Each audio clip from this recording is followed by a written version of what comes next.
Hello friends, how are you today? I hope you're doing well. I wanted to come to you very quickly with a little bit of a light work installment because I feel like every once in a while the Dark World tries it with me and I have to do a series of videos where they are dedicated to me dismantling them. And I don't really love to do that because it doesn't showcase my true personality. It's just me battling these idiots, and that can get boring after a while. So today I would like to change the subject because I saw a little something at the library the other day and I was very tickled by it and I want to share it with you.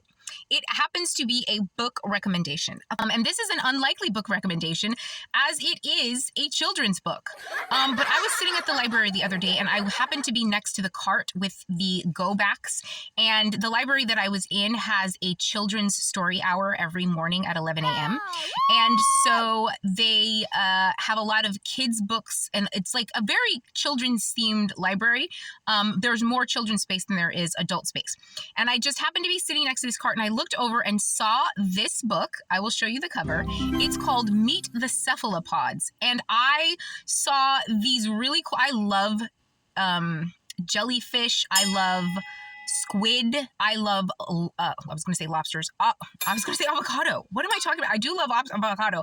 I love lobsters, not to eat them, to look at them. I once saw I watched a guy on YouTube. He had a lobster. His name was Leon. You could look it up. He lived for many, many molts.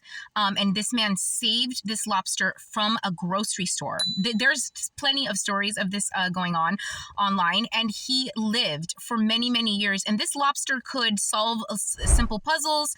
And he cleaned up his little space. He used to save his shells like they were dishes. They're very, very intelligent creatures, as are octopuses. In the book, they call them octopuses. I thought they were called octopi and cacti, but I've seen cactuses and octopuses for many, many years. So I don't know what's going on there linguistically. But the book is amazing. And what caught my eye was on the cover, there is a sea creature called the nautilus that I have never even heard of. And it basically looks like if a shrimp was curled up, like the whole anatomy of a shrimp was curled up into the shape of a snail. And it's a really cool sea creature. Anyway, so I took the book out and I started to read it. It is brilliant. It's so informative. The illustrations are absolutely stunning. And it's just a really fun book. Like, it's the type of book that I, as a grown adult, would buy and have on my shelf just because of the way that it explains the cephalopods so well. And I took out a couple of pages just to show you. One of them is like Dark World Light Work Matters. The military is studying the flesh of octopuses or octopi or whatever they're called, and other camouflaging sea creatures to try and make camouflage outfits out of a similar type of material. Can you guys stop? Could we just dismantle the whole freaking military and all of those other government agencies? Because they're just ridiculous. That's just the most ignorant thing to me. But that's not the point. We're not going to focus on that. Another thing that was really cool was they were telling how fast these creatures are. And first of all, I didn't realize a tuna could swim up to 75 miles an hour. There's a list. I'll show the picture of like how fast certain things are. A tuna is faster than a whale, which you would think so. I can't believe a tuna is so fast. Tuna, and you know, I have a special affinity towards tuna because I do eat them, and I love them. I love them as like living creatures. I think they're fascinating and beautiful.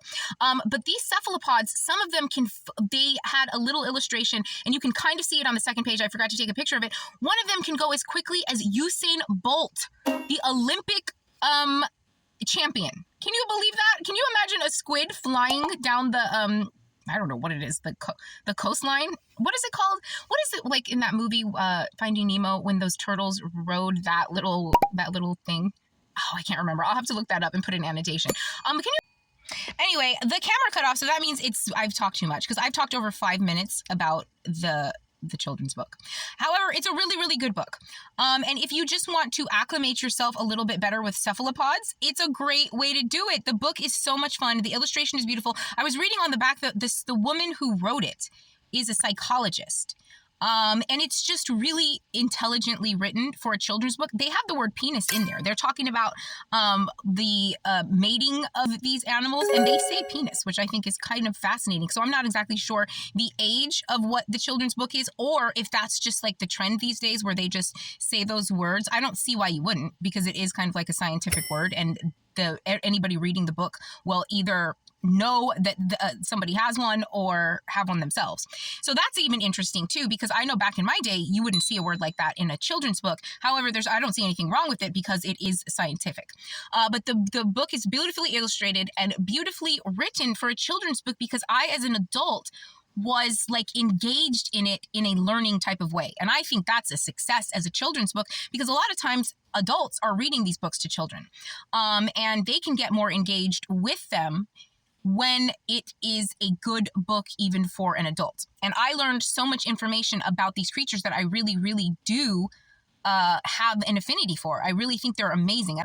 But I love those creatures, and I think they're a lot of fun. And the book is a lot of fun, so I would recommend it. It's called Meet the Cephalopods, and I will look up the artist and the author, and I will put that as well. So there's my book recommendation. Of course, leave it to me, a person who wrote a probably 18 and over 842 page book, is here to recommend to you a children's book. And that's called Dark World Light Work. Actually, my book is called Dark World Light Work, and the other book is called Meet the Cephalopods. Oh, bada bing. Anyway. All right, that's it. Love you.